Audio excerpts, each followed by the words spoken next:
Hello everyone. आज हम discuss करेंगे स्पेशल ट्रांजैक्शन कीज। अच्छा, इससे पहले हमने एक लेक्चर परफॉर्म किया था जिसमें हमने वेंडर को क्रिएट किया था, how to create vendor in SAP. और उसमें भी आपको एक चीज़ ये बता दें कि मैं कई दफ़ा काफ़ी स्टूडेंट से कह चुका हूँ कि S/4HANA 2023 में कुछ ऐसे टी कोड्स हैं जो एसएपी ने उसको ऑब्सोलीट कर दिए। अगर आप उसको यूज़ करेंगे 3 बार तो सर्वर डाउन हो जाते हैं।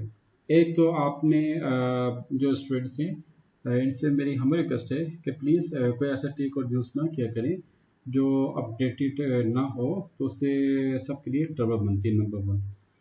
अच्छा, तो हाउ टू गेट वेंडर, उसमें एक काफ़ी मिस्टर हैदरुद्दीन ने काफ़ी अच्छा एक्सप्लेन किया हुआ है। आपने एज इट इज़ ही उसको कॉन्फ़िगर करके उसको परफॉर्म करना है। अच्छा, उससे पहले लेक्चर में हमने क्रिएट किया था how to get raw materials. तो creation of raw material and creation of vendor, ये बज़ाहिर काम है एसएपी एमएम कंसल्टेंट के। रॉ मटेरियल क्रिएट करना ये एमएम कंसल्टेंट का काम होता है, ये एमएम एंड यूजर का काम होता है। यस मिस्टर जज, you want to say, you want to ask please. Sir आवाज ड्रॉप हो रही है काफी।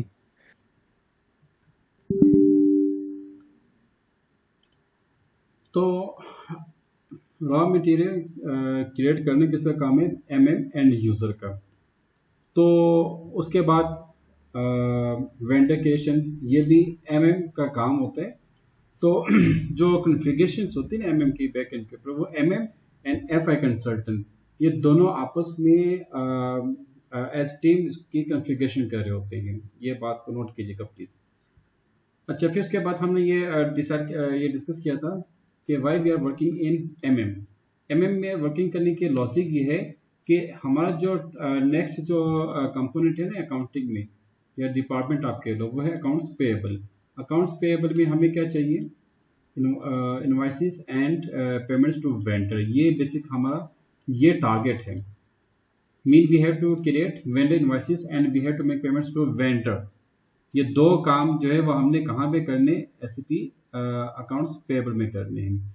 अब इसके लिए हमें क्या चाहिए? हमें चाहिए, देखिए आप वेंडर इनवॉइस तब बनाते हैं जब आपके पास गुड रसीद नोट होती है। आप गुड रसीद नोट स्टोर डिपार्टमेंट तब क्रिएट करते हैं जब आप वेंडर को परचेस ऑर्डर प्लेस कर रहे होते हैं। अब वेंडर को जब आप परचेस ऑर्डर प्लेस करते हैं उससे पहले प्रोक्योरमेंट प्रोसीजर आता है जिसमें परचेस रिक्विजिशन होती है, आरएफक्यू होती है, कोटेशन होती है, and then you place purchase order to vendor. तो प्रोक्योरमेंट प्रोसीजर से पहले हमें क्या चाहिए? वेंडर, एंड उससे पहले हमें रॉ मटेरियल चाहिए। ये इसके कुछ डॉक्यूमेंट कुछ ट्रांजैक्शन है जिसको हमने परफॉर्म करने हैं। ओके, और इसके अलावा आज का जो लेक्चर का जो थीम है वो ये है। इस लेक्चर को प्लीज टेक्निकली इसको जरा प्रिसीव कीजिएगा। देखिए, हमारे पास मास्टर्स से ऑडिटर्स भी बैठे हुए हैं, उनसे एक सवाल मैं ये भी करता हूँ कि लेट से आपने इनवॉइसेस क्रिएट करनी है, तो आप क्या करते हो? वेंडर का डेटा सेलेक्ट करते हैं। अब इंडस्ट्री में क्या होता है? आप वेंडर की इनवॉइस किस टाइम क्रिएट करते हैं? कोई बता सकते हैं वेंडर इनवॉइस कब क्रिएट की जाती है? ये इंडस्ट्री की मैं बात कर रहा हूँ। Anyone of you please. Sir दोनों सिचुएशन में होती है, या तो जब आपका कॉन्ट्रैक्ट कंप्लीट होता है या फिर आप गुड्स रिसीव करते हैं। Good, very good, very good. Warehouse अच्छा, डिपार्टमेंट हमारा जो है वो जीआरएन इशू करता है उसके बाद। Very good. Payment, payment to vendor, हमने क्या करना है? वेंडर को पेमेंट करनी है। आप वेंडर को पेमेंट कब करते हो? जब आपके पास इनवॉइसेस होती है, ऐसे ही। यस जी सर। ओके, तो इसका मतलब क्या हुआ कि जो आपके पेमेंट टू वेंडर्स है, ये किसके ऊपर डिपेंड कर होता है? आपकी वेंडर इनवॉइसेस के ऊपर।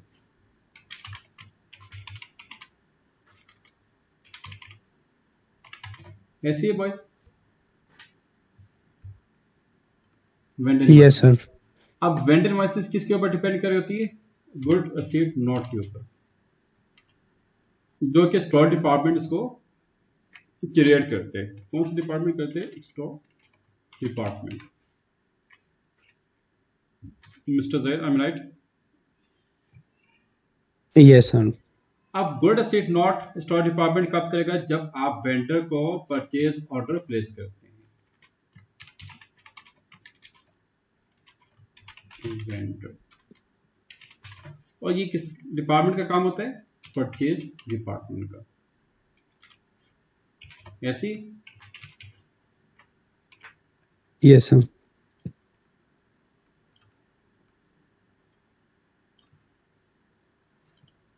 अच्छा, उससे पहले आप वेंडर्स को कब करते हैं? जब आपके पास वेंडर की तरफ से कोटेशंस आती हैं, तो कोटेशंस आप रिसीव करते हैं, ये परचेज डिपार्टमेंट करते हैं। आप quotations from vendor.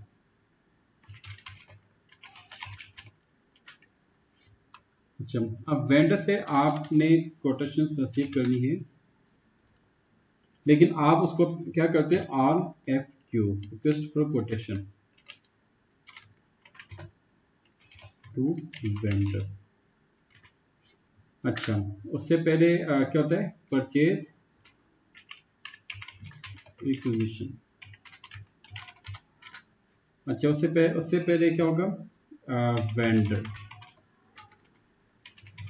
And raw material.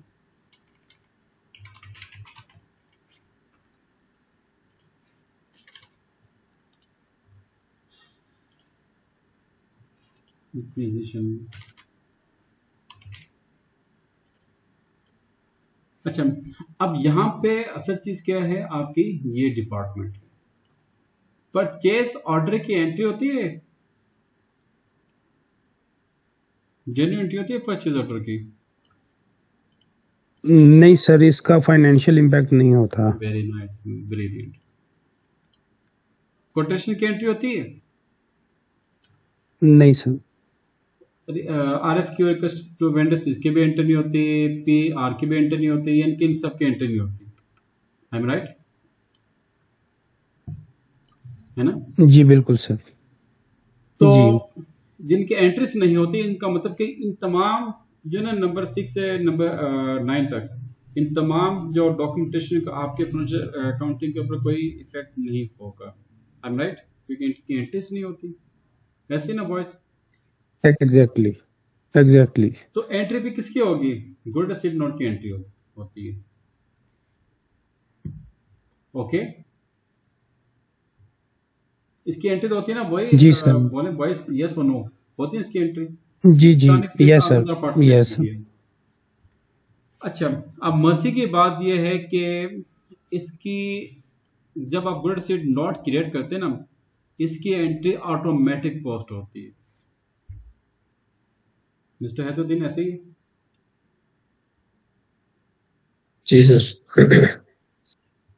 अच्छा, अब ये देखें कि गुड सीट नोट की एंट्री ऑटोमेटिक पोस्ट होगी, और ये भी आप नोट कीजिएगा कि स्टोर डिपार्टमेंट का काम नहीं कि वो जनरल एंट्री को पोस्ट कर सके।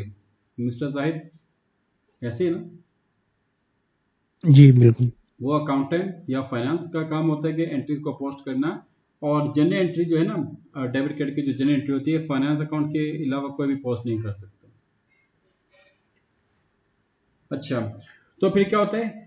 स्टोर डिपार्टमेंट ने एक डॉक्यूमेंट क्रिएट करना जिसमें वो एक्नॉलेज करेगा, we have received this much raw material with this quantity, with this quality, with this rate, फला फला फला, जो भी इंफॉर्मेशन है उसमें पुट करके वो अपना एक डॉक्यूमेंट क्रिएट करते हैं। उसकी एंट्री ऑटोमेटिक पोस्ट हो जाती है। मैं आपको एक यहाँ पे ना एक डेमो बता दूं ताकि आपको इसका लॉजिक क्लियर हो जाए। अच्छा जी, ये देखिए गुड सी नोट आपका बनता है। सर ये क्या आज क्या थ्योरेटिकल लेक्चर है? नहीं,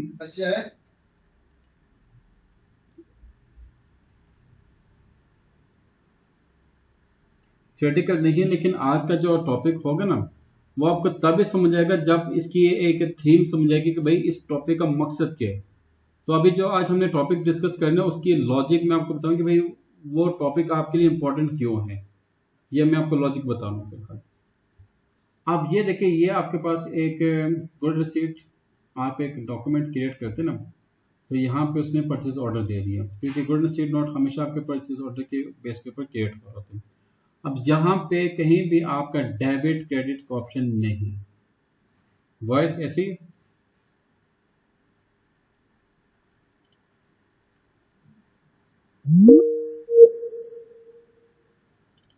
अब ये देखिए यहाँ पे मैंने इसको क्या किया, डिस्प्ले कर दिया और मेरे डॉक्यूमेंट आ गया।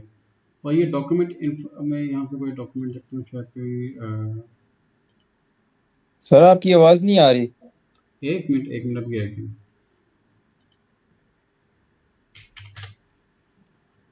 यहाँ पे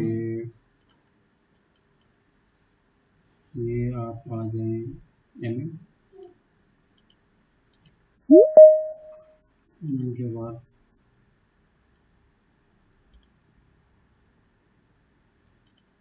अच्छा एम के बाद आप आ जाए यहाँ पे इन्वेंट्री मैनेजमेंट और ये मटेरियल डॉक्यूमेंट डिस्प्लेस है। तो क्या आपने कोई डॉक्यूमेंट क्रिएट किया हुआ है आपकी कंपनी को, कोई डॉक्यूमेंट बना है गुड सी नोट का?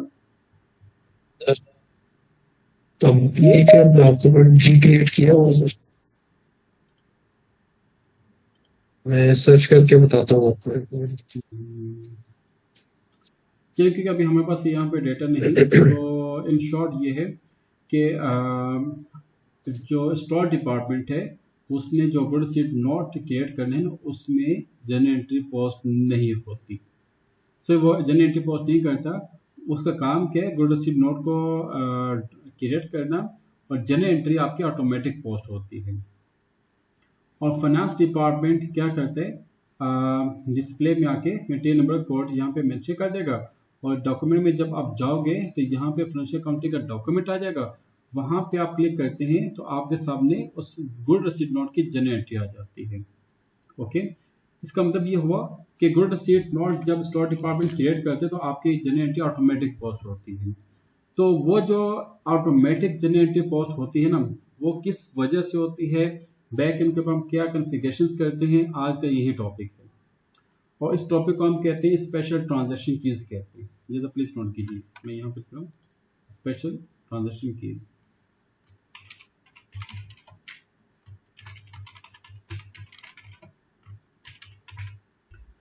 अच्छा, इसमें सबसे पहले हमारे पास आता है AUM। ओके, इसको यहाँ पे करते हैं STRO। अच्छा, ये भी इंटीग्रेशन ही है, ये जो आज का जो हम लेक्चर परफॉर्म करें ना, ये इंटीग्रेशन का है। और इंटीग्रेशन में इसका टॉपिक, इस टॉपिक का नाम है स्पेशल ट्रांजैक्शन कीज और integration of FI with MM। इसका प्लीज नोट कीजिएगा, इस टॉपिक का हेडिंग आप देखिए। देन आप आ जाओ MM, देन आप आ जाए valuation and account assignment, then आप आ जाओ account determination, then account determination without result, then आप आ जाए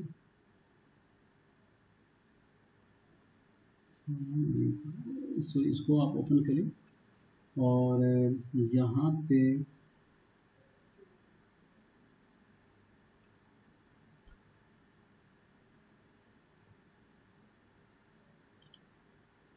ये टॉपिक है कॉन्फ़िगर ऑटोमेटिक पोस्टिंग्स।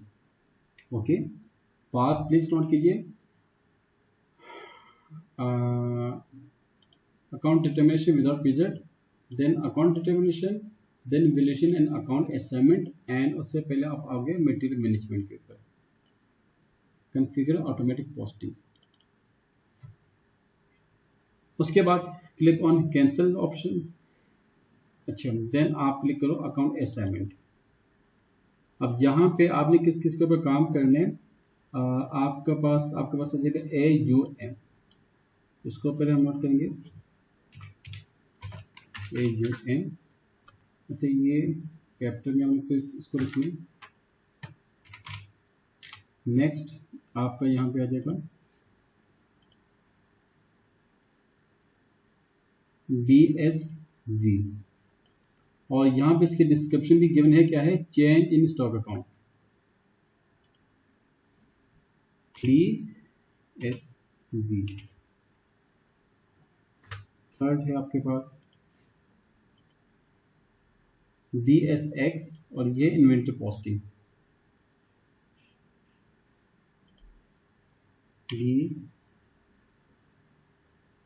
DSX।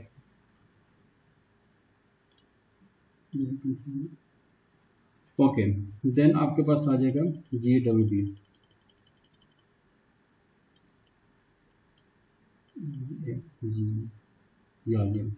ये क्या है आपका, offsetting entry for inventory posting.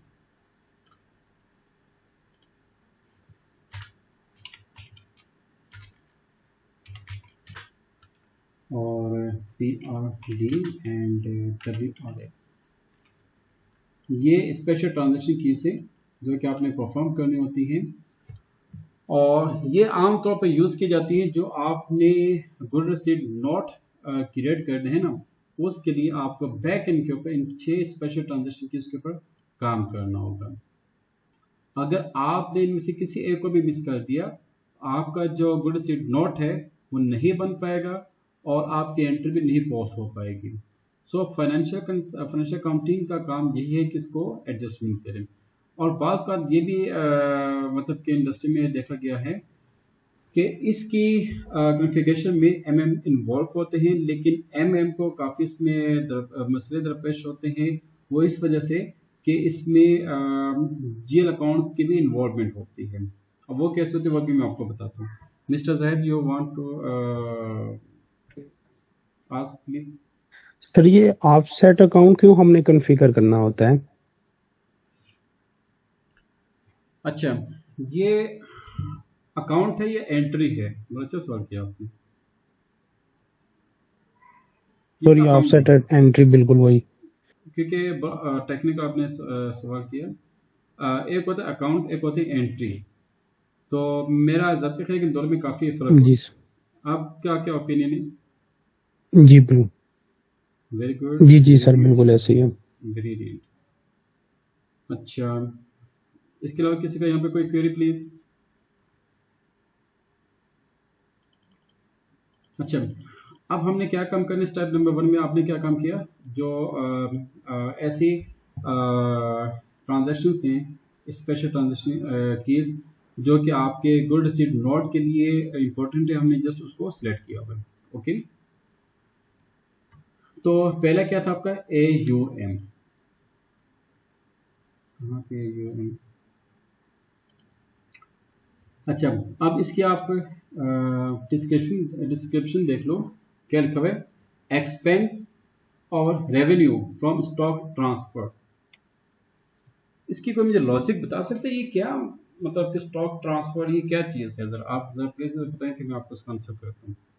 और जब आप इसको ओपन करते हो ना, जहां पे आपने क्या देना है, अपना चार्ट ऑफ अकाउंट COAI,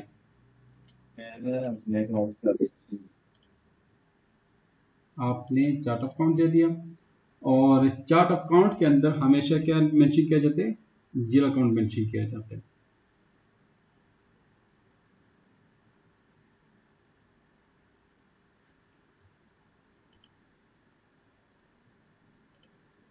अच्छा, यहाँ पे एक चीज प्लीज नोट कीजिएगा कि जितने भी आपके स्पेशल ट्रांजैक्शन केस है ना, उसके अंदर 4 ऑप्शंस गिवन होते हैं। तो आपने किन किन केस के अंदर कौन कौन से ऑप्शन को सेलेक्ट करने, ये भी एक इम्पोर्टेंट पॉइंट।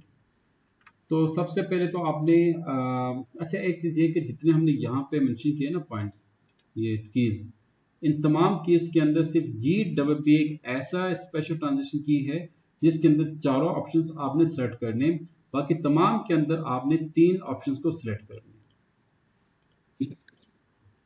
अच्छा, debit, valuation modification and valuation class. उसके बाद आप एंटर कर दें या आप इसको सेव कर दें। अब यहाँ पे आपसे पूछ रहे valuation modification and valuation class, ये दो अलग अलग चीजें। वैल्यूएशन क्लास का आपको मैं थोड़ा सा एक्सप्लेन कर दूं, जैसे कि मिस्टर हैदरुद्दीन ने आपको एक्सप्लेन भी किया था जब हम लोग जो है वो वेंडर को क्रिएट कर रहे थे, सॉरी रॉ मटेरियल्स को हम जब क्रिएट कर रहे थे वहाँ पे बैकएंड के ऊपर कुछ सेटिंग्स हमने की थी। तो एक है आपका रॉ मटेरियल, एक है आपका फिनिश प्रोडक्ट या फिनिश गुड। रॉ मटेरियल के लिए एससीपी ने बाय डिफॉल्ट एक स्टैंडर्ड कोड यूज किया हुआ है जिसको हम कहते हैं 3000, और फिनिश गुड्स के लिए एससीपी ने एक और लॉन्च किया है जिसको हम कहते हैं 7920। ये दो कोड्स आपने याद रखने हैं। अब ये दो कोड्स का मतलब क्या होता है, इनका काम क्या होता है? देखें, जैसे कि मैंने लेक्चर के शुरू में कहा था कि जो गूगल सीड नोट होती है इसकी जनरेटिव पोस्ट की जाती है, और सॉरी गूगल सीड नोट जो डॉक्यूमेंट आप क्रिएट करते हो ना इसकी जनरेटिव ऑटोमेटिक पोस्ट होती है, और वो ऑटोमेटिक तभी पोस्ट होगी जब बैक एंड के ऊपर आप पैरामीटर्स को प्रॉपर इंप्लीमेंट करते हैं।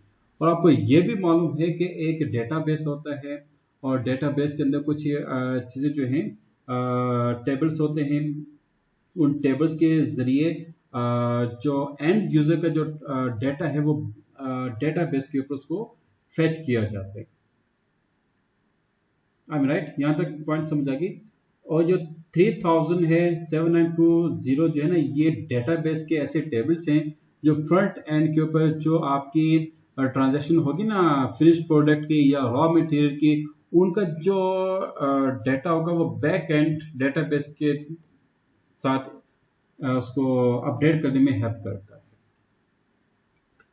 वैल्यूएशन मॉडिफिकेशन आप ये समझ लो कि जैसे कि एक मैनेजर होता है उसको हम वैल्यूएशन क्लास कह दो, और उसका जो असिस्टेंट होता है उसको हम मॉडिफिकेशन कह लें। आप इसको इस तरह से याद कीजिए, मतलब कि याद क्या करना आपने इसको अंडरस्टैंड करना। अच्छा, अब यहाँ पे देखें हमारे पास ना ही डेबिट इसका जील अकाउंट नहीं है, तो first of all we have to create GL accounts of these special transaction keys. New window, और यहाँ पे आपने कुछ FB50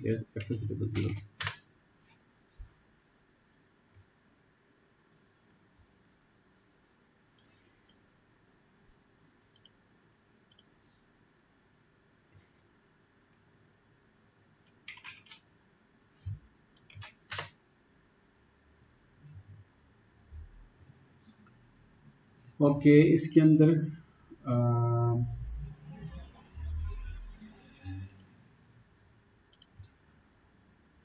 अच्छा, you have to create raw material inventory account and raw material inventory account and finish good inventory account. उसके बाद आप ये देखें कि आपने रॉ मटेरियल का अकाउंट क्रिएट करने हैं। यहाँ पे आप आ जाओ, किसी को हम कॉपी कर लेते हैं। सर यहाँ पे लेफ्ट साइड में हमारे सारे IS01 आ रहे हैं, लेकिन राइट साइड पे जो उसका है वो DB01 आ रहा है। वो अभी मैं चेंज करता हूँ, ये आ गया। वो हमने चेंज नहीं किया। ये अब आ गया। तो जी यहाँ पे आप लिख लें रॉ मटेरियल कंजम्पशन। एक आपकी इन्वेंट्री है, एक आपका कंजम्पशन अकाउंट है। Okay, consumption account control S. उसके बाद फिर आप आ जाए, बल्कि आप यहाँ पे आ जाए इंटर एक्सपेंस में आते हैं, बल्कि आप इसको अच्छा ये जो है ना एक्सपेंस, या तो आप इसको मटेरियल में लेके आ सकते हैं और आप इसको आप डायरेक्ट में लेके आ जाए। ये कंपनी के पॉलिसीज के ऊपर डिपेंड करता है कि आपने डायरेक्ट में लेके आना है या ऑपरेटिंग में लेके आना है, या आपने इसको उसमें लेके आने हैं, ये इंटरेक्ट में लेके आना है। 100 को ले लेते हैं, कॉपी और 505। अच्छा यहाँ पे ये देखें, ये जो हेडिंग आ रही है ना, ये एक्सपेंस और रेवेन्यू फ्रॉम स्टॉक ट्रांसफर। तो ये बता सकते हैं कि इसकी क्या लॉजिक, ये आपके माइंड में क्या आता है, इससे आपके माइंड में क्या, आप क्या रिजल्ट, आपके माइंड में क्या चीज़ आती है, थोड़ा बता सकते हैं प्लीज। सर ये स्टॉक यूज है जो डिफरेंट प्लांट्स पे यूज होता है, उसकी मूवमेंट है। Stock issue to plant 1, plant 2, plant 3, तो उसके एक्सपेंस को कैलकुलेट करने के लिए। Okay, mister Haider. जी सर, मेरा भी सेम ही कंसेप्ट है। Okay, transfer. उसके जो मूवमेंट से जो कॉस्ट डिफरेंस आएगा वो प्रॉफिट या एक्सपेंस। अच्छा क्या है 505, तो यहाँ पे आप दोगे 0001, देन 3000, देन 505, 505, और एक आपका मैंने यहाँ पे क्या कहा था, रॉ मटेरियल, और यहाँ पे आपका आएगा finish product 7920, 505, 505, enter and save कर दें, एंटर गया। अच्छा नेक्स्ट क्या है सर ये 7920 फर्जी लिया हुआ है। फर्जी नहीं लिया हुआ भाई, ये एससीपी ने बाय डिफॉल्ट इसको किया हुआ है। यहाँ पे ये देखिए 7920 सर आपने चेक किया, ये क्या लिखा सामने, फिनिश प्रोडक्ट।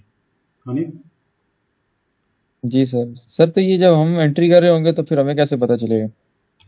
एंट्री में ये चीज़ आएगी नहीं,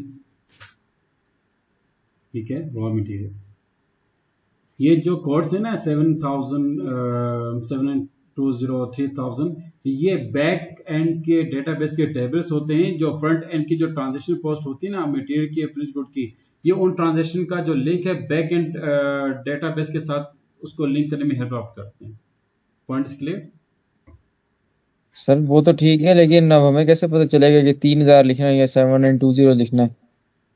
ये आप प्रैक्टिस करें तो आपको खुद ही आइडिया हो जाएगा। ये एससीपी के बाय डिफॉल्ट को ये हर जगह पे ये कोड यूज होते जाएंगे, आपको लिस्ट दी जाएगी। ठीक है सर, ठीक है सर।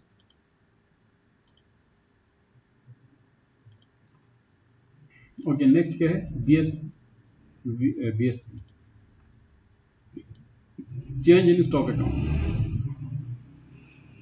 अच्छा इसका भी जो अकाउंट क्रिएट करना होगा, और बीएसवी सर वैसे करने ये सारे होते हैं, सारी ट्रांजैक्शन रिकॉर्ड करनी होती हैं? ये बेसिकली हर डिपार्टमेंट, जैसे कि प्रोडक्शन डिपार्टमेंट आ जाता है, आपका प्लांट मेंटेनेंस आ जाता है, आपका क्वालिटी कंट्रोल डिपार्टमेंट आ जाता है, सेल्स एंड डिस्ट्रीब्यूशन आ जाता है, वेयर हाउस डिपार्टमेंट आ जाता है, तो उनके लिए भी ये चीज़ें जो है ना वो बेटर करी होती है। यानी कि ये समझिए कि ये जो ट्रांजेक्शन कीज है ना, ये हर डिपार्टमेंट हर मॉड्यूल के लिए इस्तेमाल की जाती हैं।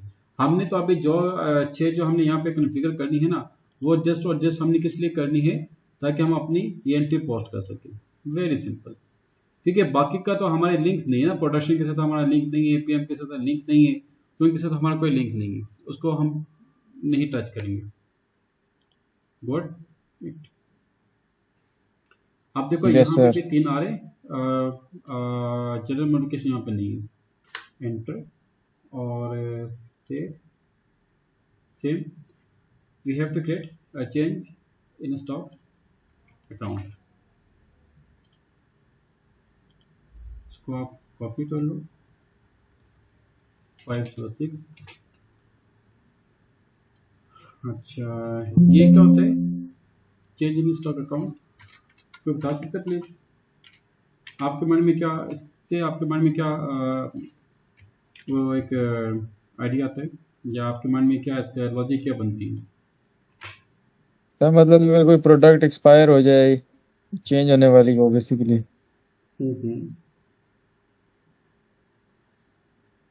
अच्छा इसमें ना आमतौर पे जो सबसे ज़्यादा जो फिनोमेना जो इंडस्ट्री में फेस किया जाते हैं, देखिए हम बात करते हैं मल्टीनेशनल कंपनीज की बात करते हैं, और आपको पता है मल्टीनेशनल कंपनीज के जो वेंडर्स हैं ना, वो रेगुलर बेस के ऊपर उनको रॉ मटेरियल प्रोवाइड कर रहे होते हैं। Mister Zaid, I am right? Multinational company जो है यस सर। वो मतलब हर बार अपना वेंडर तो नहीं चेंज करते ना, क्या ख्याल है आपका? वो एक वेंडर से जो है वो परचेज करते रहते हैं, ऐसे ही। जी बिल्कुल। अब आज का ऐसा होता है कि जो रेगुलर कस्टमर्स, सॉरी जो रेगुलर वेंडर्स होते हैं ना, वो जब आपको रॉ मटेरियल प्रोवाइड कर रहे होते हैं, उसमें भी काफ़ी चीज़ें आपके मतलब के फैक्टर्स इन्वॉल्व होते हैं, जैसे कि डॉलर प्राइस आती है, आपकी पेट्रोल प्राइस आती है, आपकी टैक्सेस इसमें इन्वॉल्व होते हैं। उससे क्या होता है कि आपका जो रॉ मटेरियल कॉस्ट है ना, वो डिफरेंट उसमें डिफरेंसेस आ जाते हैं। ओके, तो उसमें क्या होता है कि एक तो आपका जो स्टॉक है, स्टॉक का मतलब आपका रॉ मटेरियल भी आ सकता है, स्टॉक का मतलब आपकी फिनिश गुड भी आ सकती है। ओके, तो ये कंपनी जो अपने एंड से देखती है ना, इसको हम कहते हैं चेंजिंग स्टॉक प्राइस। और अगर आप वेंडर पॉइंट ऑफ व्यू से देखेंगे ना, तो ये बन जाएगा कॉस्ट प्राइस डिफरेंस बन जाता है। लॉजिक इज क्लियर और मैं रिपीट इट?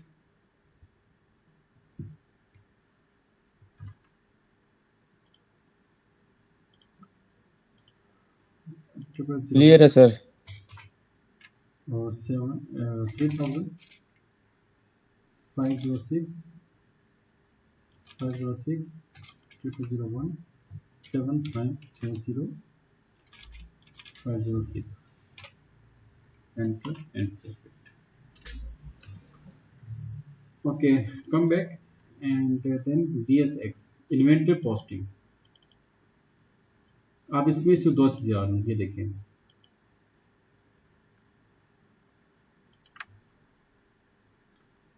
अच्छा जी, इसमें हमने क्या करना है, 001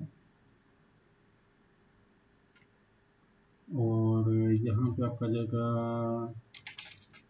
3000। यहाँ पे है तो यहाँ पे हम कौन सा कोड यूज करेंगे, डू यू रिमेम्बर?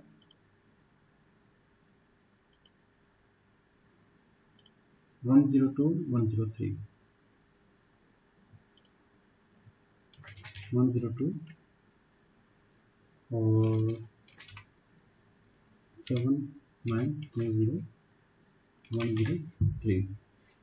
एक आपका फिनिश गुड आ जाएगा, ये फिनिश गुड है, ये आपकी रॉ मटेरियल है। ये अकाउंट है पोस्टिंग, इन्वेंट्री पोस्टिंग। यहाँ पे इन्वेंट्री पोस्टिंग का मतलब ये होता है लेफ्ट ओवर, या फिर आप जो है चेंज करते हो टू मंथ एंड क्लोजिंग को, जब आप नेक्स्ट मंथ में क्लोज मंथ एंड में जब आप क्लोजिंग बैलेंस को नेक्स्ट मंथ कैरी फॉरवर्ड करते हैं। अच्छा, उसके बाद क्या था, GWP।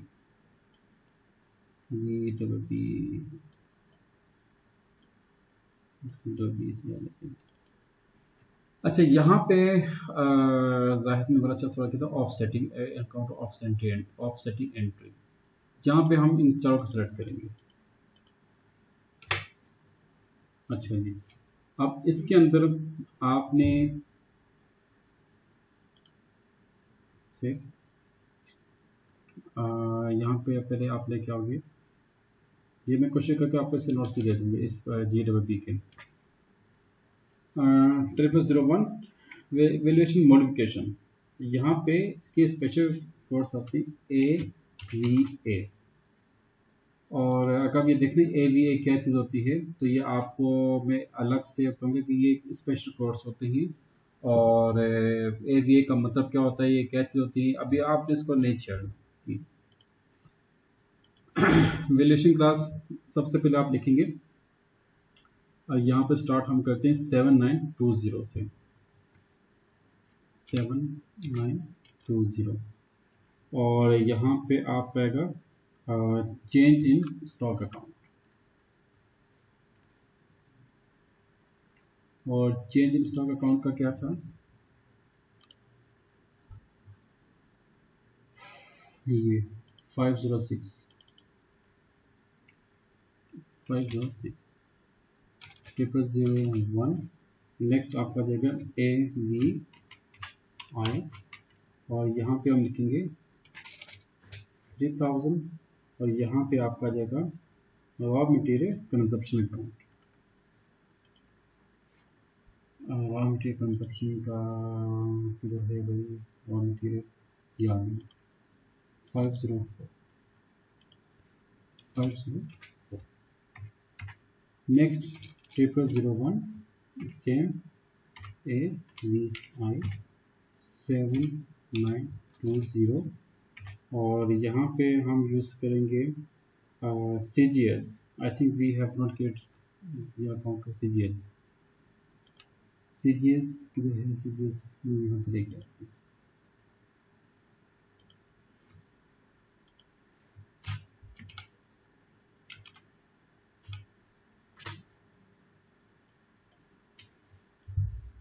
CGS।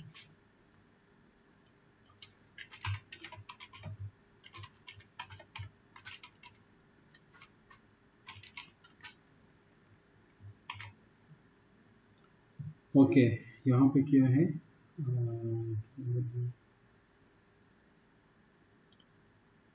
मतलब 507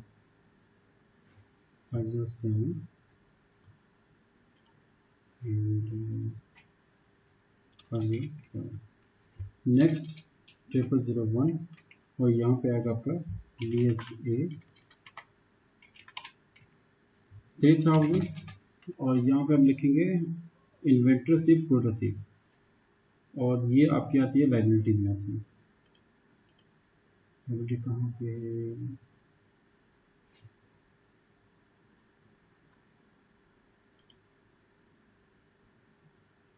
क्रिएट में I think short term liabilities or long term 400 short term liabilities। यहाँ पे हम लिखते हैं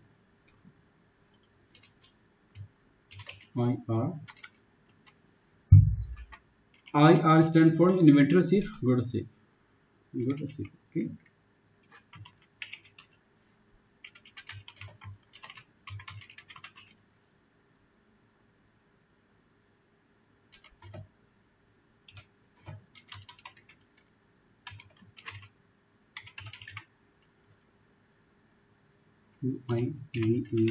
सीट आएगा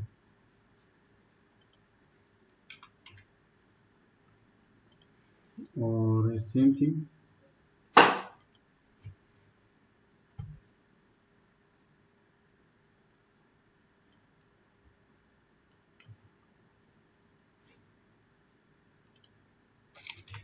शॉर्ट की 001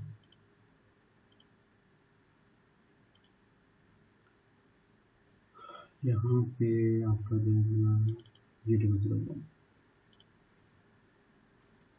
से।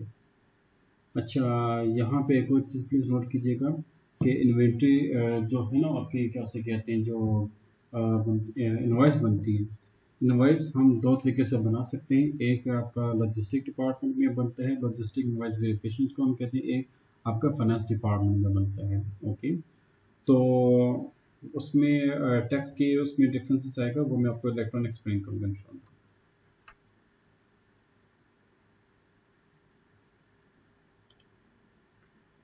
क्या था 400? Yes mister Zahid.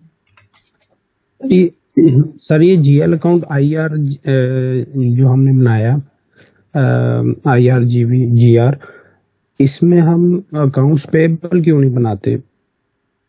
बहुत अच्छा सवाल किया आपने, वेरी नाइस। देखें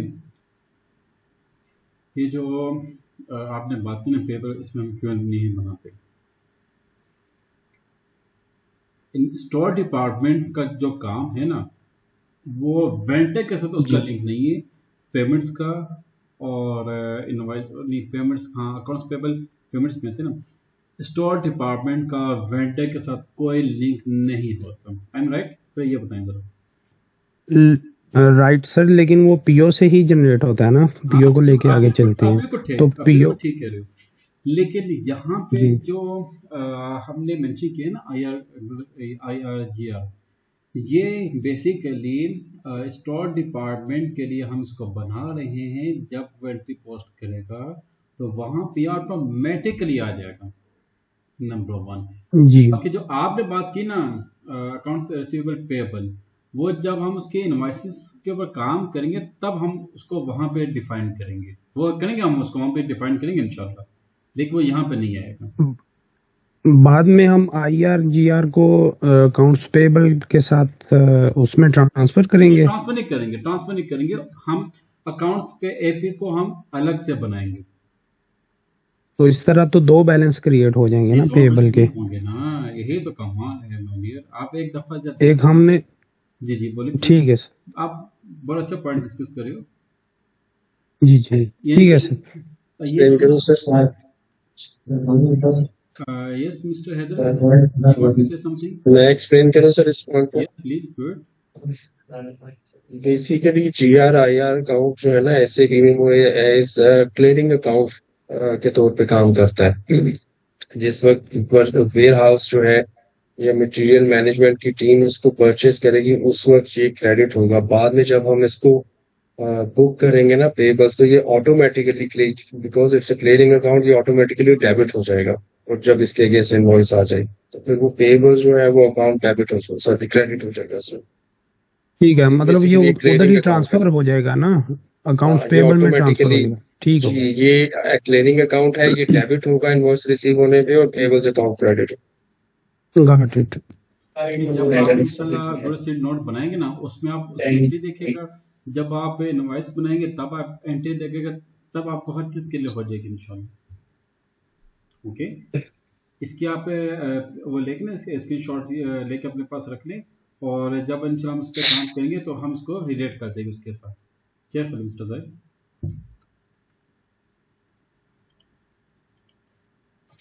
जी सर ठीक है। ओके, नेक्स्ट है क्या है, जो ये कितना है, 1 2 3 4, ये 5 है। 1 2 3 4 5 है, 1 2 3 4 5। सर PSC है फिनिश गुड्स के लिए। ओ गुड, BSA 7920, इसमें भी हम सेम यूज करेंगे, क्योंकि ऊपर रॉ मटेरियल और नीचे फिनिश गुड के लिए। नेक्स्ट है आपका क्या है, ये 1, यहाँ पे आपका था INA।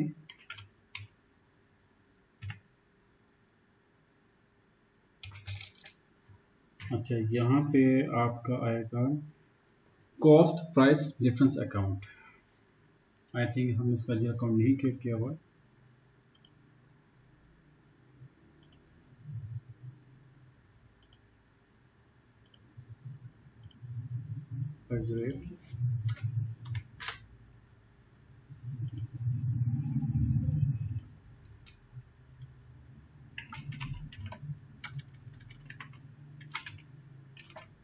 Cost price difference account.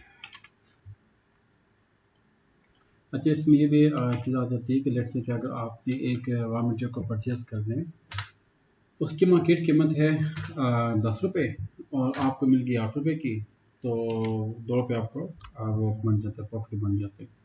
और बस कुछ ऐसा होता है कि उसकी प्राइस है 10 रुपीज़, आपको मिल जाती है 12 रुपीज़ की, तो वो भी आपकी इंक्रीज हो जाती है। ये भी इंशाल्लाह जब आप उसकी इन्वेंट्री से पोस्ट करेंगे ना, तो सॉरी जब आप वो करेंगे, हाँ यहाँ पे है, नाम क्या है, मिस्टर जाहिद, जब ये जी प्लीज सर। अगर आपके पास कोई नोटबुक है तो प्लीज नोट कीजिएगा, cost effect of cost price difference account in purchase order and receipt note, ये प्लीज नोट कीजिए पॉइंट्स। ये एक्सेस में जी सर, मिस्टेक्स आपको इफेक्ट। वो effect of cost price difference account on purchase order and receipt note, ये please note कीजिए।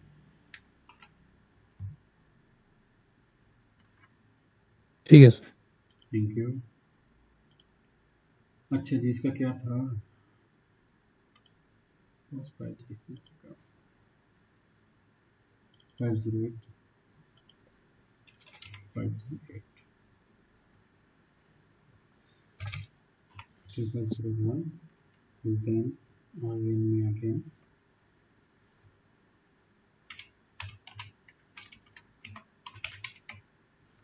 7920 508 508 2501 यहाँ पे आपका जगह VAX 1000 यहाँ पे आपका जगह रॉ मटेरियल कंजप्शन काउंट उसका कोड क्या था 504 का रॉ मटेरियल VAX यहाँ पे आएगा 7920 यहाँ पे आएगा CGS अच्छा CGS 507 507 201 VAY 3000 sorry as it is आप इसको डिफाइन कर दें यहाँ पे लास्ट में क्या है आपका raw material consumption count 504 intensive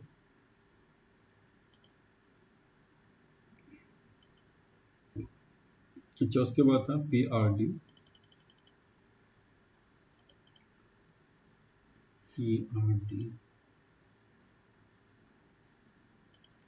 cost price difference इसमें भी आपने 1 और डेबिट क्रेडिट वैल्यूएशन मार्केशन एंड वैल्यूएशन क्लास इसको सेट किया then save it then 0001 valuation class आपकी आ जाएगी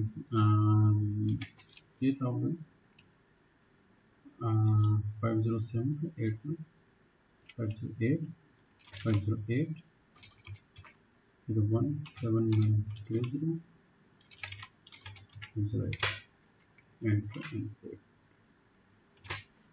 enter again compare and last one is PRD sorry क्या था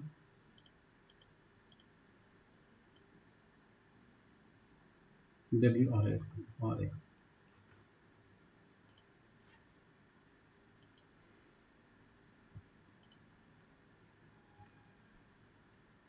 IR zero R killing account debit credit valuation location and valuation class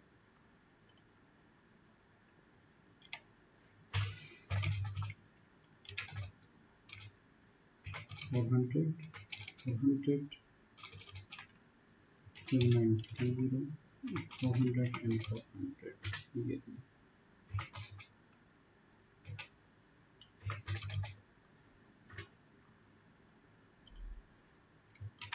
enter and save and enter ठीक है तो integration of FI with MM इसका जो part 2 था वो अल्हम्दुलिल्लाह क्लियर हो चुका है जिसका नाम था स्पेशल ट्रांजिशन कीज और ये जो हमने वर्ड सीट नोट हमने क्रिएट करना उसके लिए हम इसको डिफाइन किया हुआ है तो बाकी आपने किसी भी ट्रांजिशन की को नहीं टच करना और उसके बाद नेक्स्ट जो हमारा काम होगा वो इंशाल्लाह प्रोक्योरमेंट डॉक्यूमेंट्स के ऊपर होगा और उसमें एक चीज़ ये है कि जैसे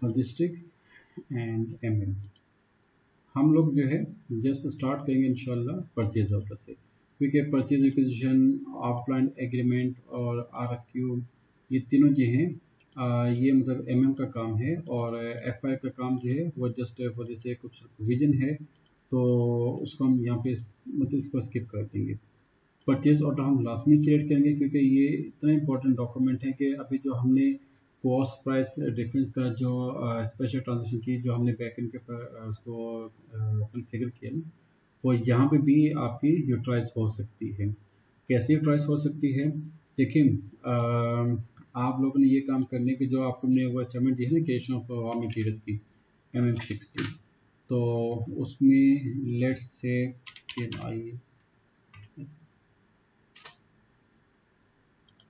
लेट्स से कि हमारे पास एक रॉ मटेरियल है और उसकी प्राइस क्या है, ये क्या ये किसी चेंज कर दिया, इसकी प्राइस 1 रुपीज़ में 10 रुपीज़ आनी चाहिए। और ये प्राइस आप यहाँ पे देखेंगे, यहाँ पे जो प्राइस आ रही है, और जब ये तो रॉ मटेरियल की स्टैंडर्ड प्राइस होगी ना 10 रुपीज़, जब आप उसको परचेज करते हो ना, मे बी कि वो 11 हो जाए, 12 हो जाए, 13 हो जाए, तो यूनिट प्राइस काफ़ी ज़्यादा मैटर कर रही होती है। तो आपकी रॉ मटेरियल की प्राइस MM01 में स्टैंडर्ड प्राइस कुछ और होगी, परचेज ऑर्डर में कुछ और होगी। तो जब आप इन्वेंटरी शिफ्ट करेंगे ना, तो वहाँ पर उसका डिफरेंस आएगा। ओके, तो वो ऑटोमेटिकली डिफरेंस कैलकुलेट होगा। मिस्टर जाहिद, ये प्लीज़ आपने इसको ज़रा फोकस करना ज़रा। ये अक्सर मतलब जी सर। इंडस्ट्री में इसको जो है वो फेस किया जाता है। और इस प्रॉब्लम को कैसे, बात का ऐसा होता है कि जो एंड यूज़र के जो होते हैं, क्या उसे कहते हैं, डेटा एंट्री ऑपरेटर्स होते हैं, वो भी बेचारे मतलब कि मिस्टेक कर जाते हैं कि आपका जो डॉक्यूमेंट है परचेज ऑर्डर वो गलत बन जाता है, आपका अगर सिट नोट भी गलत बन जाता है, तो उसमें काफ़ी इश्यूज आ जाते हैं। एज ऑडिटर आपने ये भी चीज़ों को चेक करना होता है कि भाई आप जो ऑडिटर्स होते हैं उन ऑडिटर्स की जेडी में एक ये भी आती है कि जितने भी डॉक्यूमेंट्स होते हैं उसकी ऑफिशियली सुपरविजन करना। मिस्टर जाहिद, ऐसे ना? जी सर, बिल्कुल बिल्कुल आप ऐसे ही। भाई ये जो डॉक्यूमेंट आपने डिफाइन किया है, इसके बैक के ऊपर क्या पैरामीटर्स को डिफाइन किया गया था। आप जिससे कि यहाँ पे ये देखो, अभी मैंने देखे, मुझे अच्छी तरह से याद है कि मैंने 10 रुपीज़ से वहाँ पे मेंशन किया था कि यहाँ पे 1 रुपीज़ शो हो रहा है। हानिफ, याद है मतलब जब हम इसको डिफाइन किया था तो हमने 10 रुपीज़ मेंशन किया था, डू यू रिमेम्बर? और हाँ, नींव छोड़ गए। अच्छा, वो चला गया। तो ये चीज़ होती है कि आपने एक चीज़ को सुपरवाइज करना होता है ताकि आपके जो ऑफिशियल डॉक्यूमेंट्स हैं वो एक्यूरेट उसको डिफाइन किया जा सके। Is there anything you want to discuss please? Okay boys, thank you so much.